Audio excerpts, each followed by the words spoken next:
Mirëmëngjes të gjithëve. Mirë se erdhët në Rezedielli, ju përshëndes drejt për së drejti. Shpresoj që të keni bërë një gjumë të mirë, të rehatshëm, të qetë, edhe të jeni zgjuar me energji.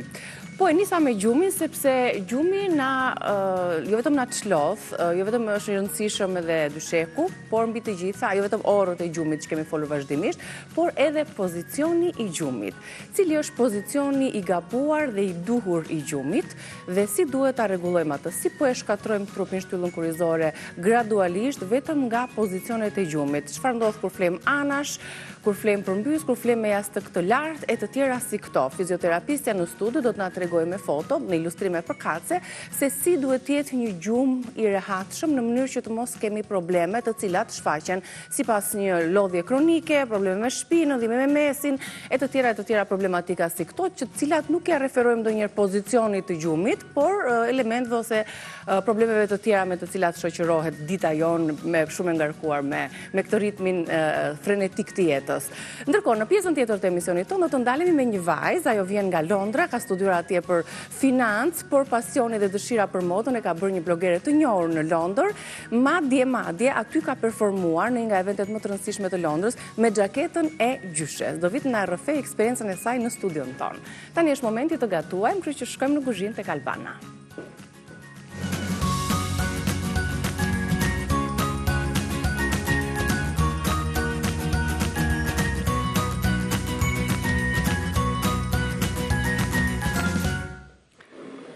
Si të kam të këtu?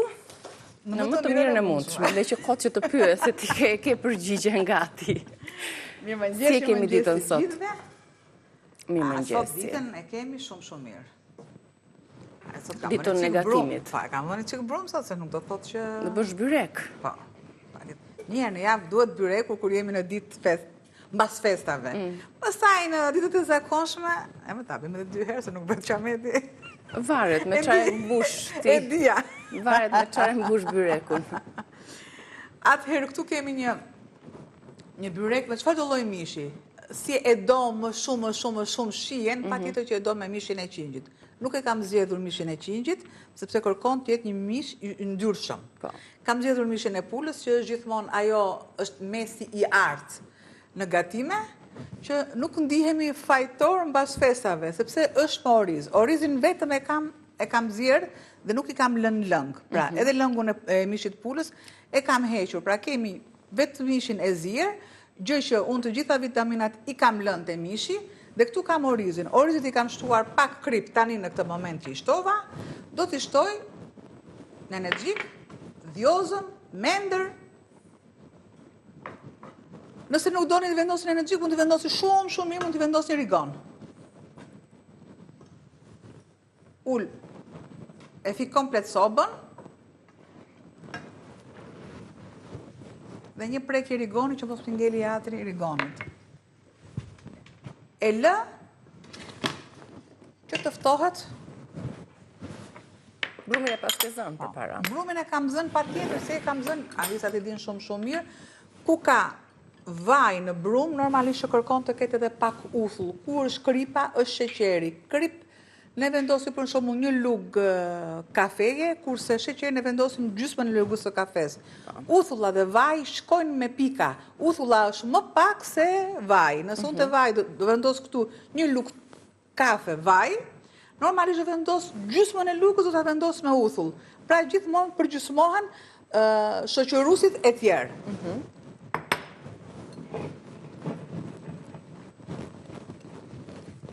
Tani këtu, unë e kam zënë mielin, e kam zënë brumin më të butë.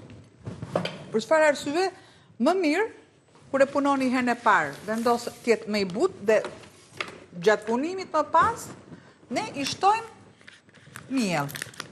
Ku Ola është gjithmonë bashkëputhtarja ime në gatim. Nuk kam nevojë absolutisht fare, që unë të shoh këtë masën këtu.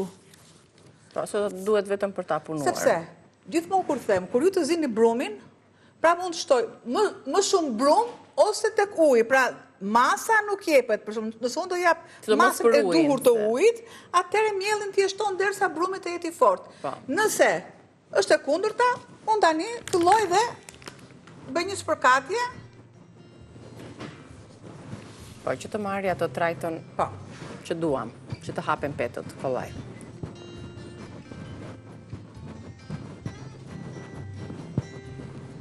Dhe pjesën e mishit që ke zjerë, do të bësh kështu në fije, të coktuar? Jo, ashtu si që është. Kështu si që është, a do jetë si i hapur? Ja.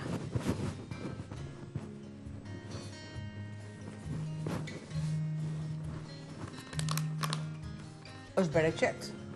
Nuk shkon. Nuk e hedhim brukën, është brumin, bereqet. mielin. Do të punojmë, do të hapim petën me kulaçka, normalisht, po, edhe duke, më duan vetëm peta e poshtme. me kulaçka. E punoj mirë tani, derisa asgjë mos të ngeli, miell mos të ngeli në tryez. Në momentin që tryeza qëndron e pastër, do të thotë që brumi është gati. Gjë që unë e ndjej që është akoma e butë.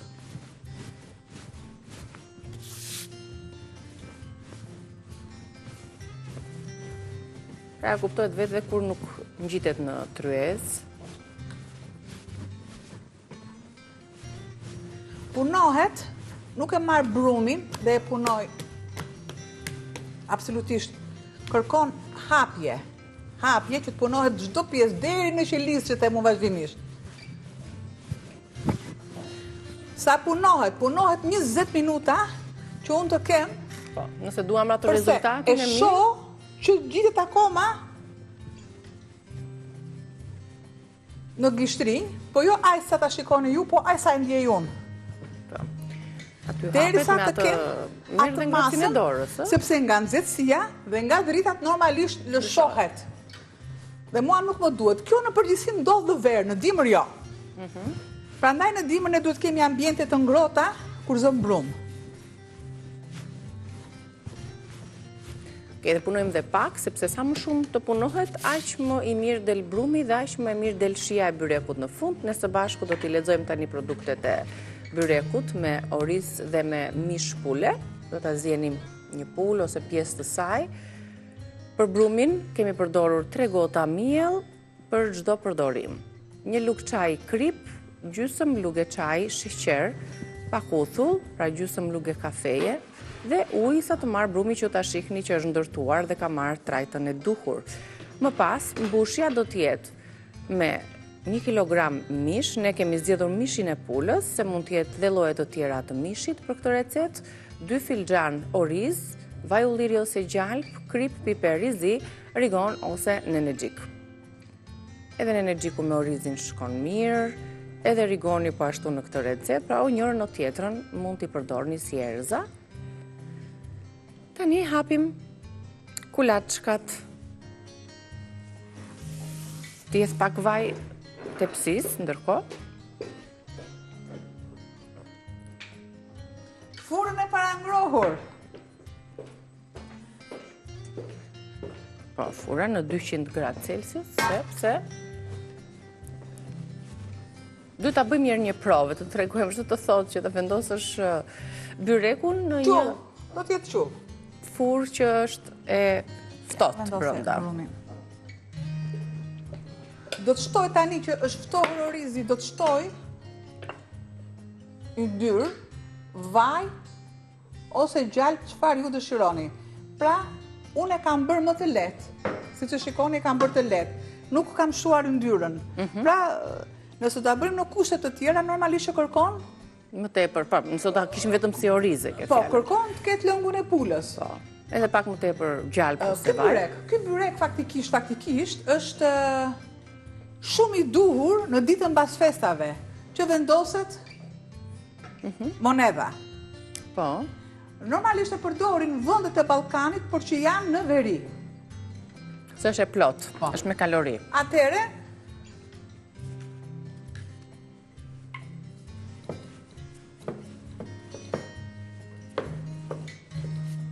pra ka pushuar, ka qëndruar brumi, tani është punuar mirë dhe është momenti t'i hapim petët.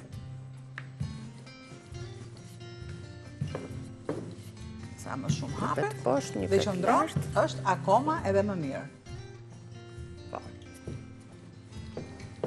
Sigur 10 minuta, po ta shohësh nga peta tek peta, të dyja. Ai 10 minutë shkat. Janë këto fluskat. Po dhe 10 minuta të e bëj bën shumë. diferencën, po. Pushim është për brumin. Po ta shihni petën e parë, ka ato fluskat e vogla, që tregojnë që ka qëndruar mirë, ka qëndruar mjaftueshëm. Prandaj them vazhdimisht që kushtoj një vëmendje brumit kur e punoni. Kështu që ta lëm dhe pak, sikur të qëndrojnë dhe petët ashtu siç janë dhe bëjmë gati dhe mishin dhe ne do të kalojmë sigurisht në mesazhin e ditës nga Prostatol për të rikthyer dhe për të vazhduar me byrekun, me mish pule dhe me ori, sigurisht dhe me erëzat përkatëse, me energjiku apo me rigon që jep aromë të mirë. Rikthehemi shumë shpejt.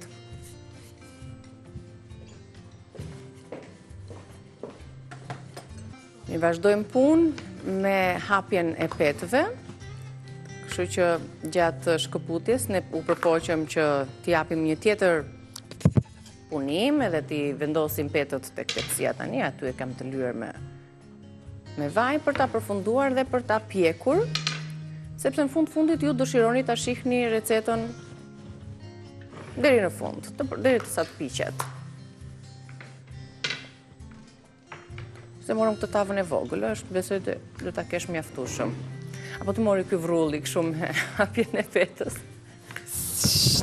Atere, për të gjitha anvisat e reja, kapet peta.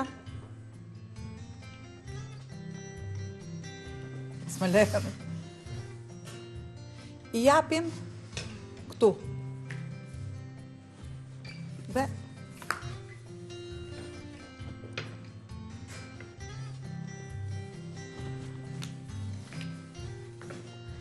atëhere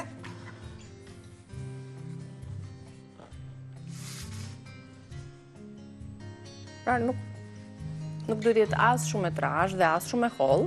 E holl jo sepse ka pesh, pra do të shtojmë masën e orizit.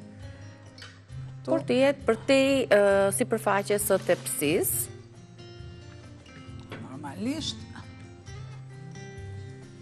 Dhe kjo është Po hapim me një theshte, bazë që mua nuk më duhet. Pra do duhet sa për masat e bazës e fundit të tepsisë. Por vërtet që nuk më duhet të trash dhe do t'i bëj, do krijoj ato rrudhat e petës.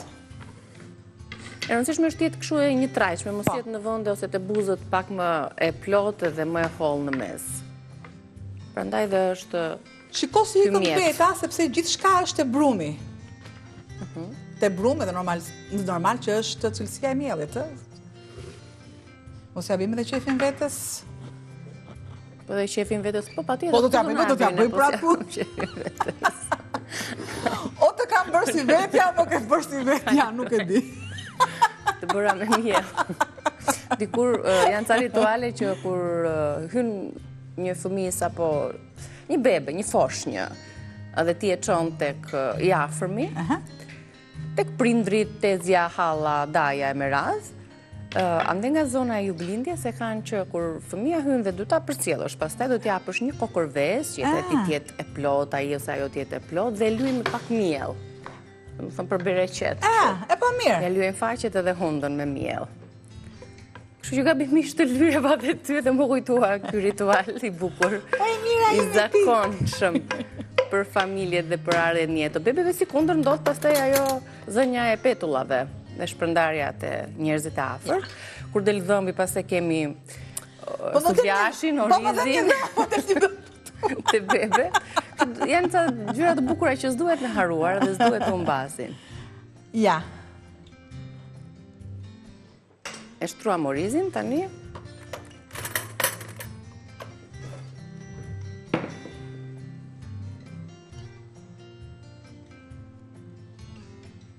Pra ka dhe mish të bardhë, për të gjithë ata se ka njerëz që preferojnë kofshët, mishin e bardhë, pjesën e gjoksit, e tjerë, e tjerë. Ja, to koçalet dhe në mes, krahët. Ja, këtu gjitha. Gjitha këtu.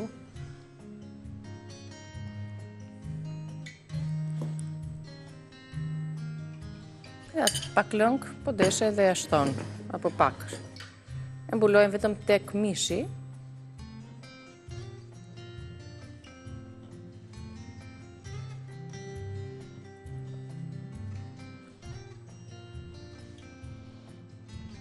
Ja, përfundoi receta. Do ta vendosim për të pjekur, duke ndihmuar fillimisht me pak vaj, që të mos thahet peta, po të qëndrojë shkrifët dhe e but. Në sa minuta duhet jetë aty? Diku te 30 minuta minimali apo jo? Orizi është i gatuar, mishi është i zier, kjo pjekje bëhet për ta pjekur petën, edhe për të marrë shije. Përse e lag tani? Sepse nëse do të ishte e lagur, do kishe me lëng normalisht mua peta poshtë. Qullet ajo. Qullet.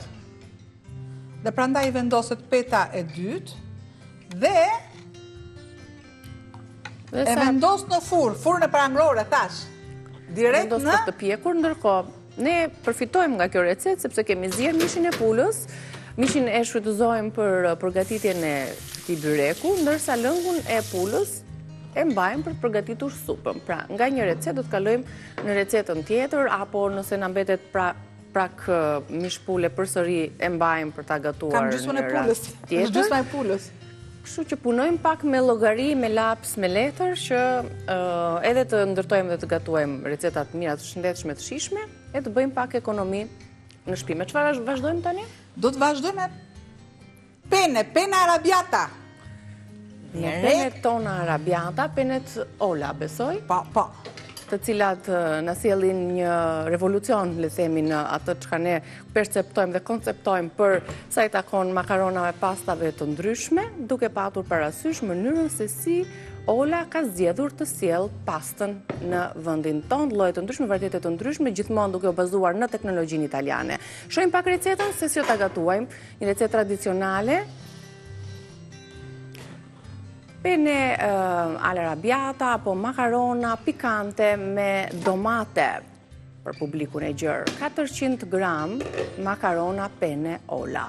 Një lugë gjelle krip për ujin e pastës, 4 lugë gjelle vaj ulliri ekstra i virgjër, 3 thelpinj hudhër të grira imët, një spec djegës i kuq, gjysmë lugë çaj spec djegësh i tharë, 800 gram domate të konservuara, pak sheqer, krip, piper i zi, djath parmigiano dhe majdanoz i freskët. Atëherë. Ta largoj pak me një herë, pra kemi marrë nga penet, kemi provuar. Koha, kujdes, është shumë e rëndësishme zgjerrjes së pastës, do të respektoni atë çka shkruhet në paketim. Dhe sigurisht, pastaj nëse i doni më tepër al dente, mund të lini më pak, apo varësi të sistemit tretës, dhe lidhjet me tretën, me shijen, me gjithçka. Atëherë, e lë të ngrohet pak vaj. Ne kemi zjerë, sepse do të fitojmë pak nga koha. Puna mund ta bëhet paralelisht, mund të bëhet në shtëpitë tuaja. Unë kam për efekt kohë që i zjeni më pak nga ç'duhet, sepse pjesa tjetër do jetë pra 2-3 minuta më pak se ambalazhimi që tregon. Çdo ambalazhim ka kohën e përgatitjes. Po, e drejtë.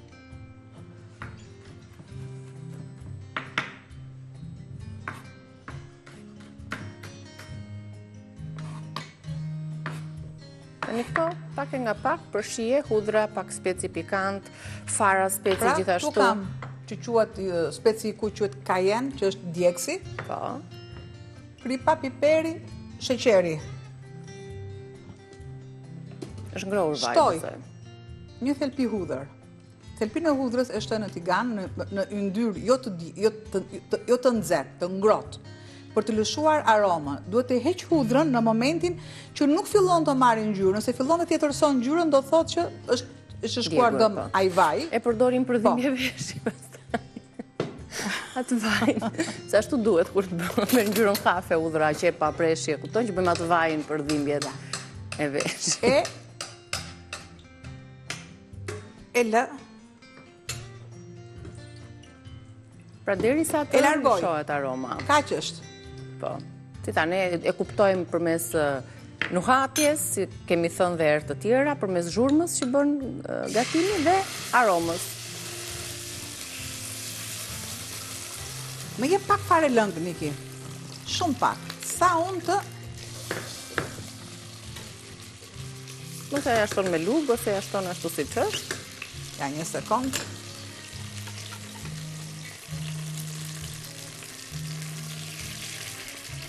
E tret më mirë, lëshon dhe atë aromën e vetë.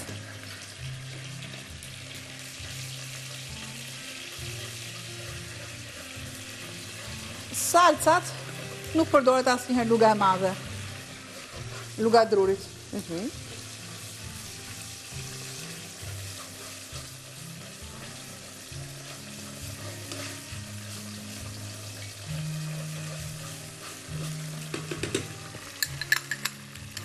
Kam shtuar, për hir të së vërtetës, kam shtuar salcën e domates. Dhe po të doni, për një shije pak sa më të veçantë, ju shtoni salcën e specit, që të kombinohet shumë mirë me specin ndjekës. Është një kombinim tepër i mirë. Shtoj.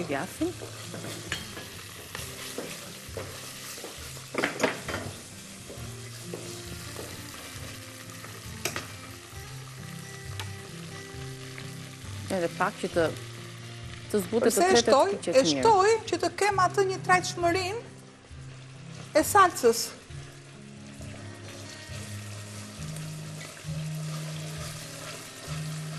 I ul nxehtësinë.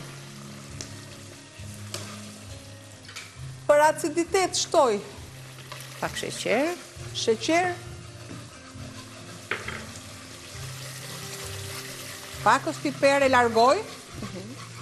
Dhe masën e kripës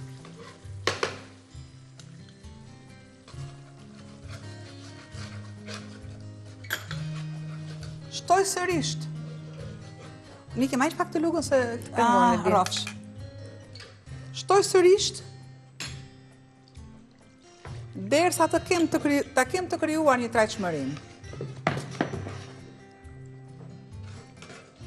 Pa duket derisa merr këtë shkëlqimin që bëhet më homogjene si masë. Që ti krijoj këtë shkëlqimin, më duhet të shtoj edhe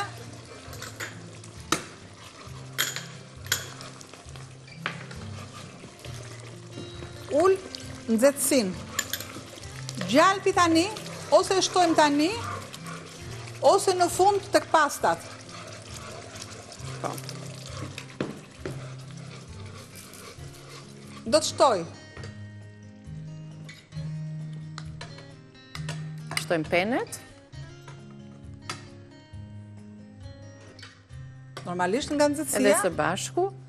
I përmbledhim edhe një herë sa të bëhet përzierja e duhur e recetës, i përzjejmë, i bashkojmë edhe produktet, që përgatitet kjo recet. Pra, një pene all'arrabbiata, makarona, pene pikante me domate. Shënojeni përbërësit e recetës dhe kur t'ju shkoj mendja për një past, mund ta konsideroni nëse jeni dhe që flin ndaj specit pikant, farave të specit apo shijeve pikante. Është një recetë shumë e mirë, e shpejt gatuhet shumë shpejt. Shifini sa pak minuta na mori për përgatitjen e vet, ndërkohë pastat ola duhet të kenë diku të 10 minutë që në kohën e zjerjes tyre, varet nga lloji i pastës, por ditë ju them që është një nga pastat më të mira që kemi njohur, duke qenë se shijen e kanë të mirë, përzgjedhja e grurit është e tillë, pra një gruri fort, i plot, shka e bën që pasta të mos na rëndoj kur ne e konsumojmë, mos ndjehemi të fryrë, dhe kjo i vetëm për shkak të llojit të grurit të përzgjedhur, të mënyrës se si ato përgatiten përmes teknologjisë së fundit të avancuar përgatitjes së pastës, por duhet kemi parasysh edhe disa kritere të tjera, siç janë koha e zgjedhjes, respektimi i minutazhit, pra kur të jenë pak kaldente. E mira të mirave është që bimët aromatike t'i mbani, si që lani të jenë të thata dhe të vendosni letër kuzhine ose në të kundërt pelikolan. Shtoj borzilokun, ose ndryshe si shton Tiranë se sulfion. Ja.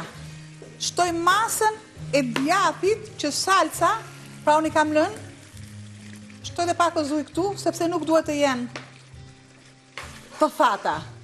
Shtoj masën e djathit.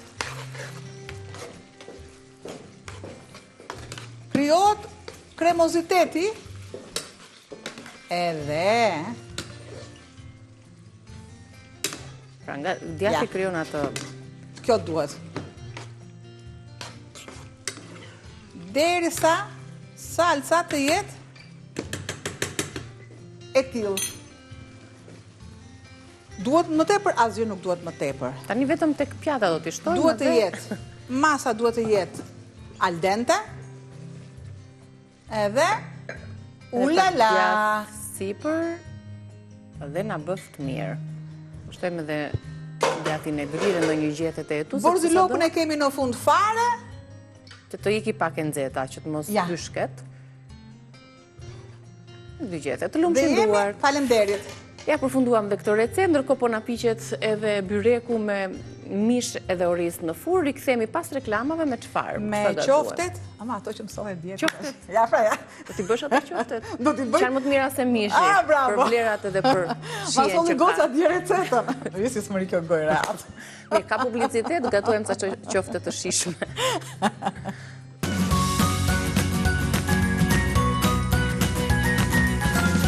Mirë se erdhët, jemi në pjesën e fundit të gatimit, do të përgatisim ca qofte tani, më të mira se ato me mish, për shkak të kombinimeve që janë në këtë recetë. Këtu Çfarë kam ke bërë tek tigani? preshin e gririmët bashkë me karotën. I ke kaurgjisur pak. Shtoj patatet, pra janë dhe me rend jo alfabetik, dhe i jap një përzierje. Kam thjerëzat Të kuqe? të kuqe, kam pak fare spec djeks, shtoj krip, piper, pluhur pjekës ose sod, Edhe djath të grirë. Sa të bëhet një i lë masë. paksa, derisa të vaj të bëhet, dhe, si që them gjithmonë, kemi lidhsin mielin. Do të shtoj pakës fare, hop, bim aromatike, shumë pak, Janë shumë të ushqyeshme, shumë të shishme, kështu që provojini dhe ju në shtëpi. hop, i largoj. Ju duhen vetëm perime. Shtoj do të- pak Do t'japi dhe një aromë të freskët. lëku limoni, jo lëng limoni. Po. Me lëngun e hidhërojmë fare pastaj nëse shtojmë lëng. Lëkura, cipa, i reziston temperaturës. Të gjitha, ups, andej. Ti bësh do t'i skuqësh direkt. Direkt. I përziejmë. Direkt, nuk kemi kohë për të humbur. Koha Për të është lënë në hyer. talier. Shiko, tani bëjmë një përmbledhje çfarë duhet për këto qofte, të cilat i kombinojmë me perime dhe me thjerza. Sa duan? Orex? Orex, por si na mungon asnjëherë. Ja ku i keni përbërësit e kësaj recete, qofte me thjerza dhe perime. Ju duhen 200 gram thjerza të kuqe, të cilat ose i lind gjithë natën në ujë dhe të nesërmen i gatuani, pra i kulloni ujin dhe i përdorni, i grini, i bërni në formën e pures, ose o t'i zjeni paraprakisht. Një presh, një qep, një patate, një karot, 3 thelpinj hudhër, 3-4 luggjelle vaj ulliri, një grusht majdanoz i grirë, lëkura e limonit, se kemi shënuar lëngun, lëkura e limonit, mos e harroni, krip, spec djegës, pak erza të tjera kumin për shembull mund të jetë, mund të shtoni therime buke ose pak miell për ta lidhur masën, pluhur pjekës dhe vaj për skuqje. Pra, qofte me thjerza dhe perime, më të mira dhe shumë më të mira se sa mishi. Atere, Masa është gati, i skuqim. lug, Më të shishme e kemi thënë dalin kur skuqen, por më të shëndetshme janë kur i pjekim. Kështu që t'i zgjidhni, jo të bëni 2 masa, ne po i sjellim këtë variant. Mos harroni, siç e ndoqët në fillim, preshin dhe karotën do t'i zbusni pak. Jo t'i skuqni karotën, por në tigan, me pak fare ujë dhe vaj, i zbusni. Marr pjesën sipër. Se normalisht duhet të qëndrojnë këto qofte gjithat për titin lëngjet, ë? Po. Të mpikset masa, të jetë pak më e ftohtë. Dhe ja bëhet masa e parë, ndërkohë Më jep edhe tani koha e byrekut është fiks për ta sjell aty në tryez. Byrekun që u gatua në pjesën tonë të parë dhe unë do doja që t'ja u tregoja. Kështu, të përfunduar, të pjekur. Mishi është zier më përpara, orizi gjithashtu. Dhe është vendosur në furrë për 35 minuta, gati për ta shijuar. Byrek me mish pule dhe oriz. Recetën do ta gjeni edhe në YouTube-in e Reze Dielli, në kanalin tonë zyrtar, na klikoni aty për t'i marrë recetat.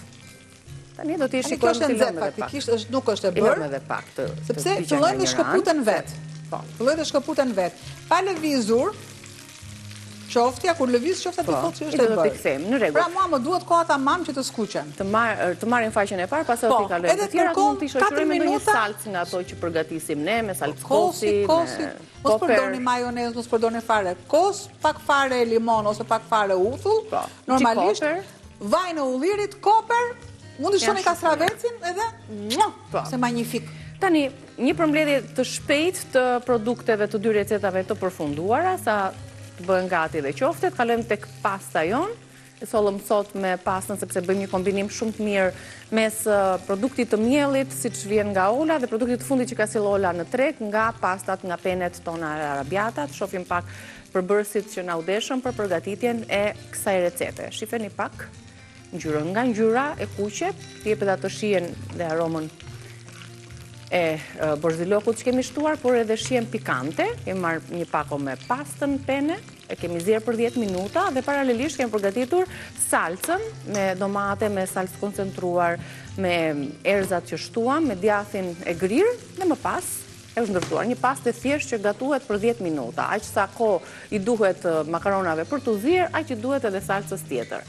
Tani do shkëputemi nga këtu, do ikim nga kuzhina, takohemi nesër me receta të reja të thjeshta dhe si gjithmonë ju bëjmë me dije për kanalin tonë në YouTube. Ne do të shihemi pas pak sepse do të flasim për pozicionet e gabuara të gjumit, të cilat na dëmtojnë shëndetin. Si na dëmtojnë shëndetin? Zgjohemi me një lodhje kronike, na dhëm pak qafa, na dhëm mesi dhe nuk ja vëm, le themi, re pozicionit të gjumit. Shpeshherë i vëm fajin edhe të shekut, por ndonjëherë edhe s'ka. Çfarë ngjyre duhet të marri që të jetë e duhura? Të kuqeren. Pra duhet të ketë këtë ngjyrën që të jetë ngjyrën e kuqerent, ajo ngjyra që përkëdhen. Mirë, ne shkëputemi me rezen ton, Albana po i kthen dhe qoftet e tjera, shihemi pas pak, pas fleshit informativ. Ju pres.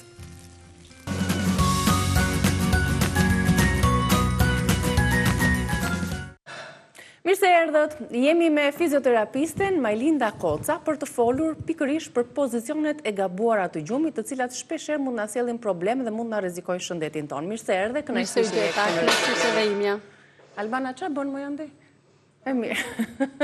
Tani, do të kemi dhe foto përkatëse ilustruese për të na treguar se si duhet jetë pozicioni juaj i gjumit. Por paraprakisht le ta nisim kështu bisedën. A është e vërtetë që pikërisht pozicioni i gjumit mund të na sjell probleme në shëndetin tonë dhe cilat janë këto probleme? Po, patjetër. Janë disa pozicione, siç është pozicioni barkas, që mund të bllokoj shpatullën, qafën, po edhe të kemi një presion tek gjithë shtylla kurrizore, edhe normalisht edhe te zona e mesit. Kështu që ne do të japim edhe këshillat se si mund të flejnë ndjekësit tanë që të le të themi të mos krijojnë problematika të shtyllës kurrizore përmjet gjumit. Ke shpesh ankesa për çfarë ankohen më tepër pacientët? Duke lidhur direkt me pozicionin e gjumit. Zgjohen të lodhur, me pirje duarsh, me dhimbje qafe, me maramendje, ndoshta ndonjëherë edhe me probleme me frymarrjen, kjo për shkak se flen për kohë të gjatë, ndoshta barkas edhe me krahun, siç e din gjithë atë pozicionin, me krahun nën jastër jashtëk që kanë nga të preferuarit. Shiko, se pozicionet nuk mund t'jem besoj të njëjta për të gjithë. Për të gjithë, po pa Se ka njerëz që kanë probleme të ndryshme, që nuk tolerojnë dot pozicionin felavjen anash, dikush e do jastikun më të lartë, dikush nuk do fare, dikush e do pak më t'ullët. Si do ta përzgjedhim tani, sipas nevojave që ka trupi ynë? Tani, atë që ne këshillojmë shumë është që trupi të arrijë një neutralitet kur ne shtrihemi për gjumë, që do të thotë të përdorin sa më shumë jastike. Por, kjo ka të bëjë dhe me peshën e gjithë secilit, me gjatësinë e secilit, kështu që për secilin është pak ndryshe për zgjidhja e jastëkut, që do të thotë nëse ne flejmë në krahun e djathtë, atëherë të vendosim një jastik po aq të lartë sa të mbuloj, le të themi, boshllëkun midis qafës dhe shpatullës. Pra, jastiku të arrit deri tek shpatulla, ke fjalën, jo që qafa të jetë larg nga... Të mos ketë hapësira për varje ose tërheqje të qafës.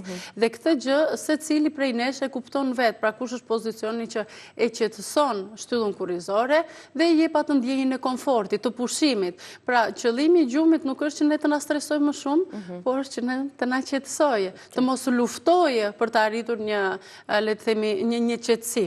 Gjithsesi, po ato pozicione të cilat nuk rekomandohen për asnjë person, që janë më të dëmshme dhe që po e stresojnë shtyllën kurrizore, trupin dhe na sjellin këto problemet e tjera. Është një nga më problematikët është shtrirja barkas, pra gjumi në bark. Normalisht kemi presion të qafa, presion të mesi, presion edhe të krahërori, pra edhe zemrës nuk i bën mira ai lloj pozicioni sepse ngushtohet le të themi frymarrja dhe bie dhe qarkullimi i gjakut. Dhe këto na çojnë në problematika që zgjohemi me pirje të duarve, me dhimbje qafe ose dhimbje mesi. Prandaj dhe këshillohet që të flejmë anash me jastëk mes këmbëve ose optimale është që të flejmë në kurriz me jastëk të butë në qafë dhe një jastëk po aq të butë poshtë gjunjëve. Pra me dy jastike, një tek qafa dhe një tek poshtë gjunjëve. Ne kemi disa foto, ndoshta do t'i shohim prak nga afër. Ja, për shembull një nga pozicionet, fjetja në një anë me jastëk mes këmbëve. Për shembull, në cilën anë bëhet fjalë? Preferohet krahu i djathtë më shumë, normalisht që të shmanget, le të them, presioni mbi zemrën, por ka të bëjë edhe trupi gjithë secilit, sidomos gratë shtatzana preferojnë të flenë te krahu i majt, kështu që kjo moderohet. Por preferohet, siç tham, fjetja në kurriz me jastëk poshtë gjunjëve, është optimale, ndihmon në dekompresimin e nervave dhe në qetësimin e muskulaturës, që ky është edhe qëllimi i gjumit. A mund të bëhet i gjithë gjumi pra në orët që duhet të flej një rritur 7 minimalja apo 8 orë? A mund të qëndrojmë vetëm kështu për të fjetur? Normalisht jo, sepse ne gjumin nuk e komandojmë dot, por ne po themi cila është pozicioni ideal përpara se të na zej gjumi i thellë. Pra, le të themi, të fitojmë një zakon çdo natë, pra pse dëmtohet shtylla kurrizore? Nuk dëmtohet në një natë, fjeta një natë keq, edhe pse mjafton edhe një natë që të na krijojë dhimbje të shtyllës kurrizore, por që janë dhimbje që shërojnë shpejt. Por nëse ne, le të themi, fitojmë një zakon të shëndetshëm, të shtrihemi në atë pozicion, që është e gjysmore 1 orë përpara se të na zërë gjumi, ndihmojmë që shtylla kurrizore të dekompresohet dhe të qarkullojë gjaku dhe normalisht edhe të çlodhemi më shumë. Tani në foton që kemi pas shpinës tonë, kemi 3 pozicione gjumi dhe bashkë me të edhe shpjegimin se çfarë ndodh kur flem për shembull me një jastëk shumë të lartë. Pra shtylla humb neutralitetin. Kemi këtë tërheqjen e qafës, që do të thotë muskujt e qafës kontraktohen, tensionohen dhe kemi edhe shtypje nervore që nëse dikush preferon jastëk të lartë, zgjohet edhe ndoshta edhe me maramendje. Por pozicioni i dytë që kemi barkat, siç e shikoni, gjithë pesha shkon tek zona lumbare, te zona e mesit dhe kemi një problematik të mesit, po edhe të duarve, se normalisht që të qëndrosh barkas, duhet do t'i vendosësh në këtë pozicion dhe kemi edhe mpirje të duarve dhe mizërim. Po, edhe për zonja dhe për gratë nuk është dhe mirë dhe për nuk është optimale, pjesën estetike, për rrudhat e fytyrës, pra nëse duam që të largojmë dhe të mjanojmë këtë pjesë, pozicioni më ideal është ai në kurriz apo jo, që të mos ketë forcën e gravitetit për shfaqjen dhe shenjat e rrudhave. Pozicioni tjetër, qafa e kthyer anash me një jastëk të lartër, aty e kemi prap të lartër, prap qafa është në tërheqje, në lakim që do të thotë muskujt stresohen, kontraktohen, shtrëngohen dhe kemi edhe këtu shtypje nervore dhe normalisht ky pozicion nuk na favorizon që ne të çlodhemi. Madje mund të çohemi dhe të stresuar për shkak se nuk kemi qarkullim të mirë të gjakut dhe kemi edhe dëmtim të nervave të zonës cervikale. Po ky pozicioni, se po kalojnë tek fotot e tjera dhe regjia mund na i tregoj, pra kthimi ose pozicioni anash, por me njërin siç është te fotoja e madhe, me njërin gjuhë, siç është kjo foto në leduallin e stërgjat, me njërin gjuhë të mbledhur, që është pjesa më dërmuese e pozicioneve. Që e pëlqejnë më shumë.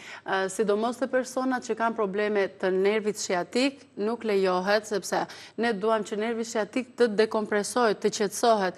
Mbledhja e gjurit do të thotë që bllokon qarkullimin e gjakut dhe shton inflamacionin të ajo zonë. Gjithmonë preferoj që të krijojmë një lloj lartësie te zona ku na dhem që ajo zonë të qetësojnë edhe muskujt, edhe të mos kemi shtypje nervore dhe ngacmim nervor. E gjithë kjo që ne po flasim është që zakoni i ri është fjetja në pozicionet të duhura, dekompresimi i nervave, qarkullimi mirë të gjakut dhe normalisht qetësimi i muskulaturës.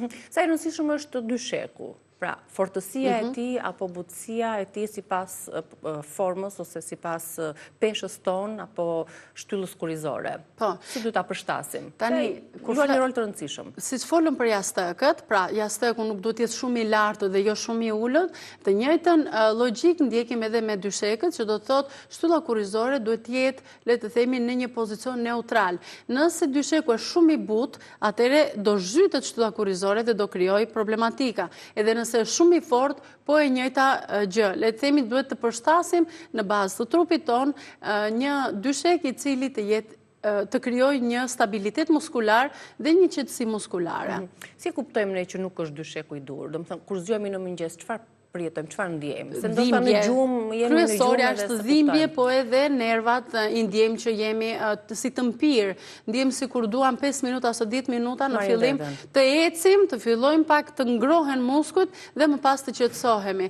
Gjithmonë gjumi edhe në seancat tona, gjithmonë kur i marrim pacientët, le të themi konsulta e parë, gjë e parë që ne pyesim është si je me gjumin. Që do të thotë njerëzit që kanë problematika me gjumin, kanë edhe zgjime të shpeshta natën, pse se trupi nuk qetësohet, e kundërta stresohet, po mundohet të gjejë një pozicion ideal, por nuk arrin dot ta gjejë, sepse gjithsecili mendon se ky është pozicioni ideal për mua, unë kështu ndihem rehat. Tjetër gjë se si ndihet rehat dhe tjetër gjë se si shtylla kurizore le të themi qetësohet. Pra, nuk që nga e rëndësishme vetëm se sa orë flejmë, edhe se si e kemi bler apo si e kemi përshtatur jastëkun apo dyshekun, por e rëndësishme është edhe pozicioni i gjumit. Që ky fitohet, për shembull, një person i cili është mësuar me këtë pozicion gjumi dhe nuk e ndron, është mësuar nga kjo anë, nga ana e djathtë apo nga ana e majtë. E çmëson dot veten, domethënë me pak praktikisht po, sepse nuk është diçka që nuk mësohet. Madje personat që preferojnë vetëm një krah e kanë edhe më të dobtin, e kanë edhe atë që vuajnë më shumë. Pra shpeshherë kur na vinë në klinik, në thonë që mua më dhem shpatulla, gjë e parë që pyes është, a është pozicioni i gjumit, ai dhe më thonë po, ai pozicion më pëlqen më shumë, të flem mbi shpatull, apo të flem me dorë në jastëk, apo të flem me duar të mbledhura. Dhe lidhet shpesh, zakonet e vogla lidhen shpesh me problematika të mëdha, se siç e tham në fillim, nuk është se një shtylla kurizore dëmtohet brenda anatës.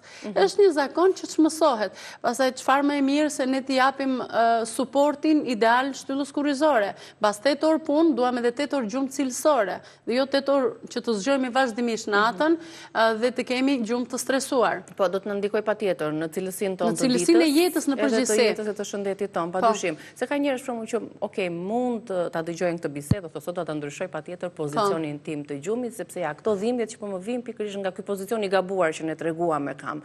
Pastaj e gjejmë veten nga mesi i natës, pra mund të shtrihen në atë pozicionin neutral, ideal që ne treguam, dhe pastaj e gjejmë veten përsëri nga ana që e nga ana gabuar. që preferoj më shumë. Ndodh normalisht edhe neve na ndodh, edhe ne kemi pozicion që na pëlqejnë më shumë gjumi, se edhe gjumi është një nga kënaqësitë më të mëdha në jetë. Mos harrojmë që ne jemi krijuar që ato orë të çlodhemi dhe të pushojmë. Po një trup i cili nuk çlodhet gjatë natës, do të thotë që do të çohet edhe i stresuar, edhe muskujt janë stresuar, edhe emocionalisht ndihen më të stresuar. Kështu që ne po mundohemi të japim këshilla praktike dhe jo këshilla jo të arritshme, këshilla shumë të vështira. Por nëse teleshikuesit tanë i ndjekin këto këshilla, do ndjejnë ndryshime. Nuk do ndjejnë ndoshta natën e parë, por do ndjejnë në vazhdim dhe vetë trupi vetë korrigjohet. Është diçka që fitohet. Çfarë ndodh me trupin për tek ata persona, individ të cilët flenë kështu të mbledhur, të strukur, komplet, madje gjunjët i sjellin gati tek gjoksi që ndoshta ky pozicion lidhet edhe me një stres apo me emocionet. Po, është child pose që ka edhe fëmia në domethënë embrionin në barkun e nënës, dhe normalisht ne atë të gjithë preferojmë që kur të jemi të stresuar ose të mërzitur, të mblidhemi që të ndjejmë atë ngrohtësinë. Nuk duhet të kthehet në zakon. Çdo gjë që kthejmë në zakon, normalisht do ketë edhe ato efektet anësore. E ke vënë re që kjo periudhë është shumë e ndjeshme tek shumë individ të rritur, të cilët ankohen nga dhimbja e mesit? Po, se lidhet shumë me profesionet e zyrës, me profesionet ullur. Po, është po përhapet shumë, si një lloj virusi po përhapet nga dhimbja e mesit. Kemi dëgjuar shumë individ që ankohen nga dhimbja e mesit. Kuptoj. Lidhet shumë edhe me gjendjen emocionale. Pra ne jetojmë në një epokë ku vrapojmë për të arritur gjëra dhe normalisht stresohemi për të arritur oraret e punës, për të arritur çdo lloj përgjegjësie që kemi në përditshmërinë tonë. Nuk ankohen vetëm për dhimbje mesi, është një dhimbje që lëviz.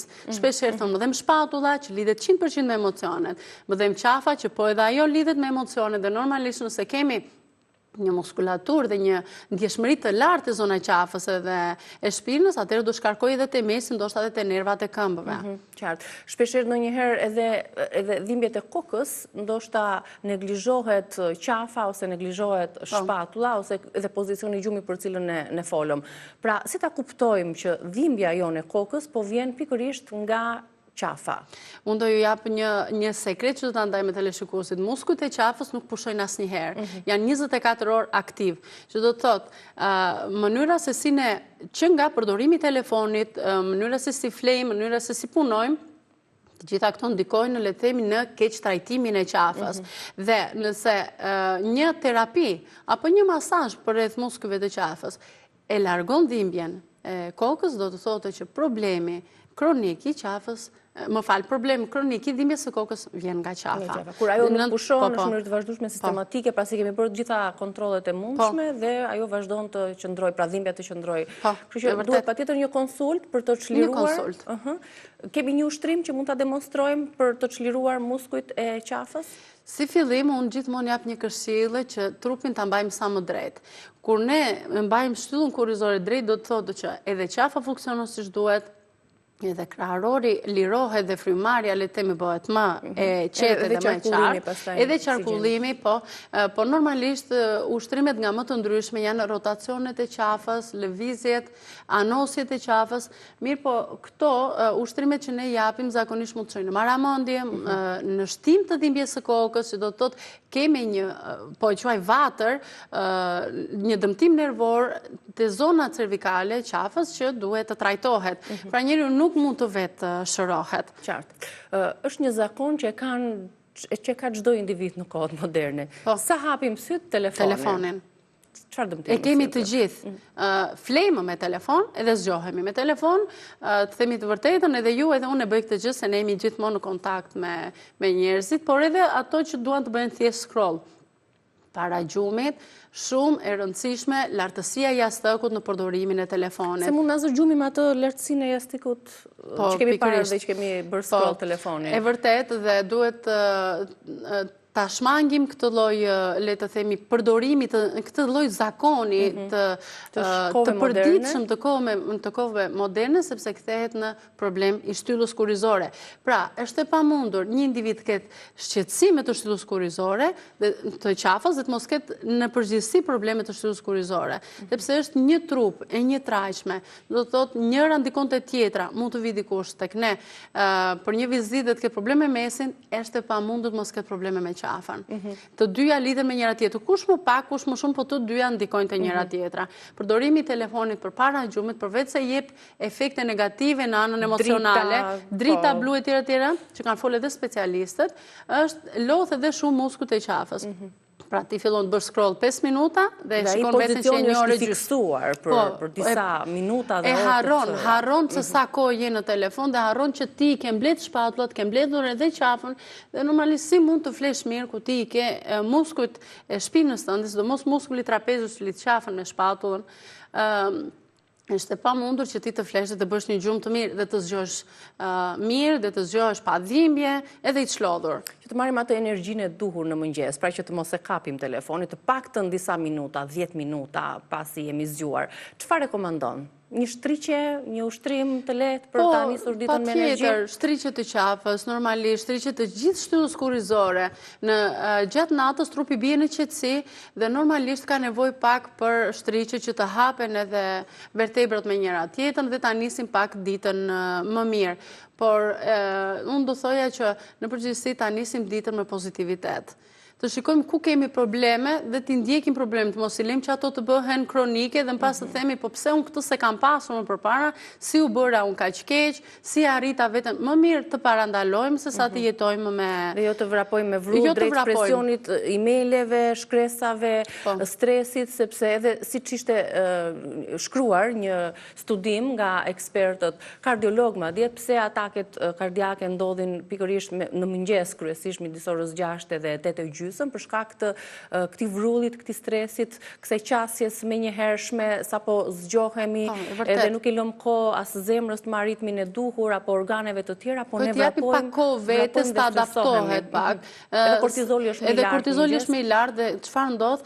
Shpesh kur ne hapim telefonin në mëngjes, është kronika e zezë ajo që na jep atë vibe-in e parë. Dhe është shumë e vështirë që gjatë ditës ta gjejmë atë humorin apo të gjejmë një këndvështrim pozitiv. Prandaj them që ta nisim ditën tonë me frymarrje të thellë, ndoshta me një gotë ujë të ngrohtë, me pak shtriqe të shtyllës kurrizore dhe më pas të vazhdojmë, le të themi, çfarë kemi në program të bëjmë. Dhe 2 këshilla të fundit për fëmijët. Meqense treguam pozicionet e të rriturve, fëmijët e vegjël si duhet ta kenë, le të themi, jastëkun rreth të parë, të fortë, të butë, sa të lartë dhe si duhet jetë pozicioni i tyre. Këshillat që dham deri tani janë për të gjitha moshat 0-100 vjeç, që do të thotë shtylla kurrizore është po aq e rëndësishme në të gjitha moshat. Dhe atë që duhet të bëjmë ne është të shmangin sa më shumë përdorimin e telefonit dhe të tabletave, sepse ky zakon tek fëmijët ka sjell probleme që 20-30 vitën përpara nuk kanë ekzistuar. Skoliozat, po edhe kifozat, pra një fëmijë që përdor telefonin në këtë qëndrim që unë jam, është si ti kemi vendosur 22 kg mbi qafë dhe mbi shpatull. Për të mos folur për rëndesën e çantave, që edhe kjo po ndikon tek rëmbrimri. Patjetër që po. Kështu që fëmijët në fokus 2 herë në vit, moshat, po themi 6 deri 16 vjeç, që kanë edhe zhvillimin më të madh, 2 herë në vit të bëhen konsulta pranë ortopedit ose fizioterapistit për të parandaluar ndryshimet në shtyllën kurrizore. Pra, për të marrë edhe këshillat e duhura, ndoshta edhe këshillat mbi sportin ideal për secilin fëmijë. Po sigurisht parandalimi është ilaçi më i mirë se sa kurimi. Po meqense përmendej që të gjitha këshillat janë për të gjitha moshat. Ndoshta nuk është ideale për jastëkun tek bebet ose tek fëmijët e vegjël, se ndoshta kanë pak më ndryshe nga të rriturit. Po, të fëmijët e sapo lindur normalisht ekzistojnë edhe jastëk ortopedik që ndihmojnë që fëmia kur të konsumoj qumshin të mos ketë atë ndjenjën e bllokimit të vjellit, se fëmijët beba vjellen shumë shpesh, por gjithmonë në vëzhgimin prindëror. Pra, e vendosim aq sa fëmia të mund të pushojë, të çlodhet, po edhe ndihmon edhe shumë në formimin e kokës, siç e dim që ekzistojnë ato jastëk ortopedik. Pozicionet e ndryshme për të marrë formën e rrumbullakut. Mundësisht në vëzhgimin prindëror dhe të moderuar, pra një herë pa jastëk, një herë me jastëk, që të zhvillohet edhe shtylla kurrizore ashtu siç duhet. Qartë. Faleminderit Melinda. Faleminderit për këshillat që ndam sot me publikun në lidhje me pozicionet e dhura të gjumit, ndërkohë kalojmë në publicitet, rikthehemi përsëri në Reze.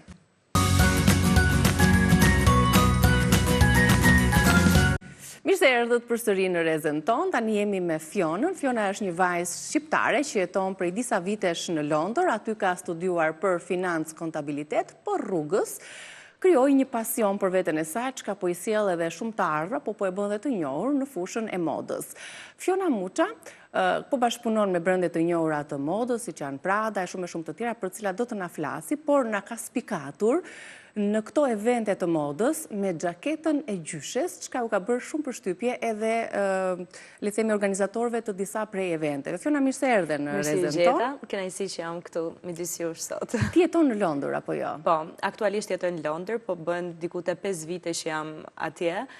Kam ikur në një moshë shumë të vogël, e quaj të tillë sepse mosha 18 vjeçare mendoj që është ajo mosha që gjithë secili krijon atë karakterin, edhe mendoj që kjo më ka ndihmuar shumë edhe mua si një person të kem këtë tranzicionin më të lehtë dhe më të kollajt për të u përshtatur me shoqërinë atje, me diversitetin që ka si qytet dhe shumë rrethana tjera. Meqense ti ke studiuar për financë dhe për financë kontabilitet, zgjodhe vetë degën e studimit? Po, realisht dega ka qenë kam qenë shumë e luhatër sepse kam dashur të vazhdoj për mjekësi, por gjatë rrugës ndryshuan pak drejtimet, ashtu siç ka ndryshuar çdo drejtim pothuajse në jetën time këto kohë të fundit, sepse siç e thatë edhe ju, moda është bërë pjesë e pandartashme e jetës time, kështu që jam në 2 drejtime shumë paralele, por që do thoja përshkruajnë shumë qartë karakterin tim, sepse më pëlqen që të kem edhe atë stabilitetin ose pjesën detajiste që t'jep financa, që jep pak më precize në numra dhe në... E llogarit më mirë, kështu që bën llogarit se çfarë të arë është të sjellë bota e modës. Të jep shumë stabilitet në këtë pjesën tjetër të jetës, ndërsa moda t'jep më shumë kreativitet, se si ti e sheh botën me më shumë ngjyra dhe shumë gjëra tjera. T'jep më shumë kënaqësi kjo botë? Po. E modës? Si u përfshive ti në botën e modës? Më jep atë qetësinë, atë relaksin që unë gjithnjë ndoshta çdo njeri e kërkon nëpërmjet hobive të ndryshme dhe unë këtë shpeshherë i quaj edhe si hobi dhe pse tashmë është kthyer në një mënyrë që unë krijoj dhe të ardhura, por si fillim ka nisur thjesht si një hobi. Shumë se njerëzit vdesin çik të dëgjojnë sa të ardhura, kështu se vjen që e ke lënë pak në hije financë kontabilitetin që ti ke studiuar për të gjetur një punë në fushën në të cilën ti ke studiuar dhe ke investuar ti dhe familja jote, po tani duke qenë se i fokusuar tërësisht tek moda, tek stili, tek eventet, brende të ndryshme që të ftojnë dhe të bëhesh pjesë edhe imazhit të tyre. Sa fiton ti nga kjo punë që bën? Do me thënë, unë do thoja, shifrat nuk është se janë marramëndse, se e di që shpeshherë dalin këto shifrat shumë të mëdhaja, apo nuk e di, do me thënë, mendoj që këto arrihen me kohën normalisht, por në hapat që jam tashmë në këtë fillim, mendoj që ka akoma vend për të përmirësuar, por që unë çdo gjë kur niset me pasion, mendoj që shifrat nuk janë asgjë, do të thënë, për gjithë secilin pasioni është akoma më i madh se sa ato vlerat monetare apo një gjë. Mendoj që një gjë simbolike më motivon dhe përtesur akoma më shumë përpara. Përveç kësaj, domethënë për një blogere, çfarë është tjetër e rëndësishme, duke qenë se tashmë Instagrami dhe kjo fusha e të shiturit në Instagram, e të punuar duke parë atë si një industri më vete, sigurisht që të bën të ndihesh mirë, të bësh të ndihesh në treg, të jesh në konkurrencë të fortë. Çfarë është e rëndësishme për një blogere që punon përmes Instagramit? Të paktën duke parë nga aspekti im, ndihem shumë e kënaqur dhe shumë e vlerësuar kur marr një feedback nga brendet që unë bashkëpunoj, ose kur nga një post që unë mund të kem postuar, mund të jem njohur me një brand të ri, të cilin unë mund ta kem bler vetë atë produkt, po thjesht ai brendi mund të jetë shumë i madh internacional dhe në momentin që ai më komenton ose më shkruan që shiko, ne kemi dëshirë të bashkëpunojmë me ty edhe ndihem shumë e vlerësuar sepse aty kuptoj që shiko, kjo fotja ime ka pasur realisht impakt, edhe ata e kanë vënë re që unë jam pjesë e kësaj fushë, jam pjesë e kësaj bote, do thoya kaq të madhe sepse realisht nëse ti shkel të paktën po flas për Londrën, ka një grup shumë të madh që janë profesionistë, kanë vite që e bëjnë këtë gjë, ka një staf shumë të madh mbrapa tyre dhe mendoj që ti je pjesë e këtij komunitetit, kërkon normalisht kohën e vet, po ndihesh edhe shumë e vlerësuar që po spikatesh nga këto brende kaq prestigjioze dhe kjo do thëja më jep shumë lumturi. Një prej tyre siç është Prada, po, ka qenë qenë realisht pjesë të këtij brendi apo të eventeve që ka organizuar. Si ka qenë, për çfarë të telefonuan apo të shkruan, si u bëre pjesë, si u ndjeve kur more një mesazh prej tyre? Kjo ka qenë realisht një nga, do thoja, më ka motivuar shumë për te si përpara, sepse në momentin që kam marrë mesazhin prej tyre për të bërë pjesë e eventit që do realizohej në Londër, isha shumë me lumtur se normalisht ishin të ftuar influencer të tjerë që unë i kam pasur idhull dhe i kam akoma shumë prej tyre. Dhe thjesht ka qenë diçka shumë rastësore, normalisht, siç e thash, të motivon shumë që je pjesë e tyre dhe thjesht ka qenë diçka shumë... Ti nuk e refuzove do? Normalisht që jo. Normalisht që jo, t'ja të poprisje. Normalisht që jo. Aktualisht me cilin brend je duke bashkëpunuar? Ka brende të ndryshme, por do thoya... Edhe në Shqipëri edhe në Londër, thea? Po, edhe në Shqipëri bashkëpunoj me brende, do thoya disa prej tyre, 2-3 brendi që realisht më përshtaten dhe mua, sepse kjo është një nga gjërat e mia kryesore, mundohem të zgjedh brende që përshtaten me mua si Fiona, me çdo gjë që unë bëj në lifestyle-in tim, domethënë nuk dua të dal nga ato kornizat që unë i kam vendosur vetes time, sepse edhe njerëzit që më shohin dua që të më njohin për këtë që unë jam dhe jo të reklamoj çdo gjë që më ofrohet. Kjo puna e xhaketës së gjyshesh si ishte? Xhaketa e gjyshes që u bë shumë... Si të shkoj mode ta merri edhe vajte me atë skepticizmin që pritse po shkoj në Londër me një xhaketë të vjetër të gjyshes? Më pëlqen shumë stili klasik. Jam gjithmonë në kërkim të asaj stilit që janë kostume, xhaketat, karvatat, domethënë jam shumë klasike si person, edhe pse mendoj që mosha ime ka tendencë të shkojë drejt trendeve shumë më ndryshe se sa klasikat, dhe duke qenë se vintage ka dalë shumë në modë tani, besoj se e kemi dëgjuar gjithë to second hand, edhe gjyshja ime mbledh shumë, koleksionon shumë tipit e pellushave, xhaketave, dhe unë që isha të futem një herë të mund të ketë të garderoba. Dhe të ke marrë nga gjyshja. Cila është xhaketa e gjyshës kjo që po të shikojmë tani në foto? Po, kjo është vjen shumë oversize dhe mua më pëlqejnë shumë vatat e mëdhaja, sepse mendoj që nxjerrin shumë në pa pjesën e, domethënë gjithë lukun e bëjnë shumë më të... Kush të spikati me këtë xhaketë, Fiona? Të them të drejtën, fillova të prezantove ti xhaketën e gjyshe dhe çfarë të tha ti e more? Ka qenë thjesht një foto shumë rastësore, domethënë si tip street style do i quaja, dhe thjesht e kam kombinuar shumë rastësisht, them drejtën, por fillova të merr komente ku e ke marr xhaketën, ku mund ta marrim, sepse normalisht më pyesin shpesh herë këtë veshje ku e ke bler edhe... Ku i ble veshje ti, Fiona? Domethënë dhe sa i përballon, sepse për ti bler... Po, normalisht, unë shpeshherë edhe kur më pyesin njerëzit në rrjetet sociale, them që më pëlqen shumë, po shumë, siç e thash, të blej dhe gjëra edhe second hand. Për shembull, ne kemi një aplikacion që quhet Vinted, unë shpeshherë edhe shes veshje aty, por edhe blej shumë. Dhe kjo më pëlqen sepse shikoj që veshjet janë ndryshe, sepse në ditët e sotme ajo që na spikat më shumë të paktën në influencer janë kur veshjet janë ndryshe nga njerëzit e tjerë në përditshmëri, sepse veshjet bazike mund t'i blej çdo kush, mendoj dhe mund t'i bëj çdo kush. Por ju jeni për t'i frymëzuar. Normalisht, për të bërë diçka ndryshe. Regjia do të na ndihmoj me disa foto mbulime që Fiona na tregoi disa tendenca, se çfarë mbizotëron sot në botën e modës për ata që e ndjekin dhe vishen sipas modës, por që sigurisht ju jep një lloj kënaqësie dhe një lloj vetbesimi me anë të veshjes së tyre. Çfarë mbizotëron tek ngjyrat, tek modelet, çfarë do t'i lëm pas në 2025 dhe çfarë do të veshim në 2026? Mua më pëlqen shumë të qëndroj te ngjyrat bazike, të paktën e zeza, bezha, domethënë këto ngjyra që ti mund t'i kombinosh me shumë detaje të tjera dhe nuk do duken asnjëherë të mërzitshme për syrin apo të lodhshme, dhe gjithashtu ka filluar të më pëlqejnë shumë këto pjesët, siç e thash, klasike, këmishat, karvatat. Dhe mendoj që asnjëherë nuk do dalin nga moda të paktën xhaketat.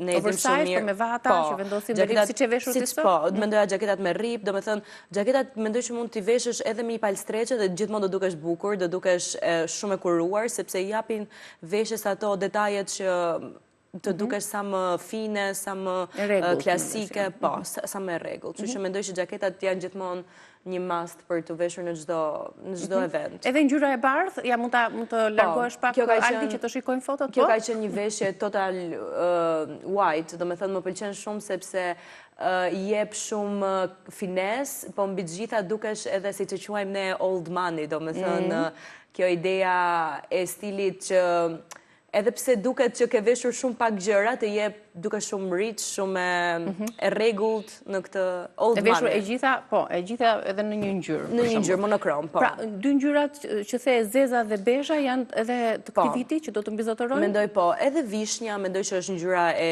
dimrit dhe siç e kemi vënë re ngjyra burgundy, vishnja, domethënë është gjithmonë in të paktën këto 2 vitet e fundit ka qenë shumë në Pellushët apo palltot janë më trend për këtë vit? Mendoj që pellushët këtë vit kanë marrë atë vrrullin e madh, edhe palltot e gjata, unë domethënë jam një fanse shumë e madhe e palltove dhe sa më shumë oversize. Mendoj që duken shumë oversize për trupa të dobët apo të shëndosh? Edhe për trupat shëndosh. Mendoj që oversize, jam më shumë tek oversize se gjërat shumë të ngjitura mbas trupit. Mendoj që oversize i bëjnë looket të duket më qartë. Një tjetër pasion i yt është edhe udhëtimet. Pra duke krijuar edhe vlogun ton për të treguar eksperiencat e tona. Ne kemi një material të shkurtër, regjia duhet ta ketë gati dhe na fol dhe pak për këtë eksperiencë, e cilat vende të kanë lënë më shumë përshtypje. Po, patjetër.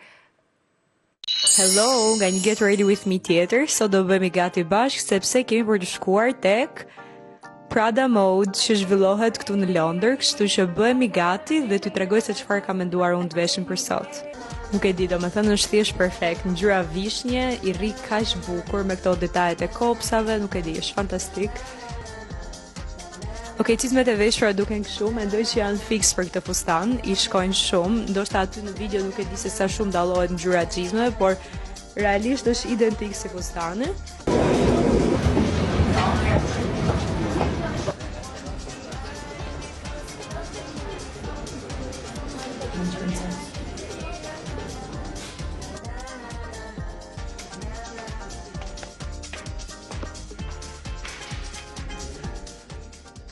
Sot nisemi për në Vjenë. Kjo është një nga punët të lodhë, ti përgatitesh video që çdo gjë që ti bën ta promovosh dhe ta xhirosh. E disa herë marr këtë pyetje më paktën nga familja ime, sa herë u thoj janë të tipit lëre kamerën, sot mos e merr fare me vete se duhet ta shijosh pak.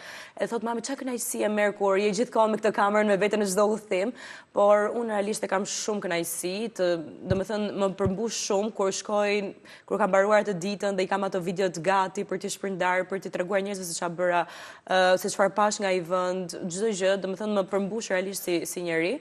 Dhe udhëtimet janë një pasion shumë i madh im, edhe pse këto kohët e fundit, duke që se ka pas shumë angazhime në Londër, shkolla, puna dhe shumë gjëra tjera, nuk kam pasur shumë mundësi të lëviz jashtë Europës, por në Europë kam vizituar shumë vende kohët e fundit. Ti je vajzë e re, kështu që e ke gjithë kohën dhe jetën përpara.